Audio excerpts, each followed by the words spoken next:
various videos. Does this mean he's in cognitive decline? What's wrong with him? Is he losing his mind? I have so many people ask me about this. So in a clip like this, if you watch, as I talked about the body language, he was very still, he was fairly focused. When he started talking about the ballroom, that's when he gets distracted. He gets up, he slowly walks over, he looks through the door, and then afterwards says, an unusual time to look, or something like that. I think he said, unusual time to look.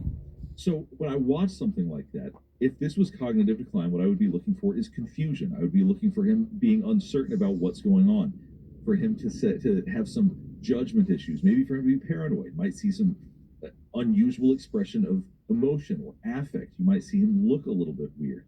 The confusion is a big one, though. Confusion absolutely is something that I would expect to see very clearly if he was having some sort of cognitive decline, or if this was an episode like that.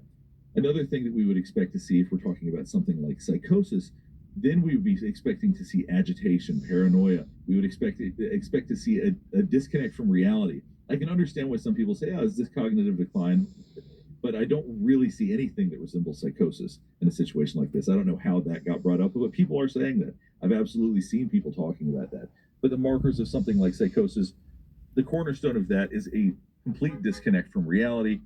There was nothing here that resembled that to me. To me, this seemed like he was trying to maybe troll the people that don't like the ballroom so much. He's someone that likes to build things. He has Trump Tower, he has casinos. So buildings, architecture, all of that are things he's very proud of. So I took it, because he tends to be someone who doesn't mind social conventions all the time, is that he felt like at that point, once he thought about it, he's going to get up, he's going to look out the window, and then he brought attention to himself afterward. He opens his arms up, he brings attention to it, and basically says, yeah, I know this is an unusual time to look. If someone was in cognitive decline, they would not know that was an unusual time to look. So whether or not you think that his behavior was appropriate, it doesn't line up with someone who is actually in decline, or at least that is not an example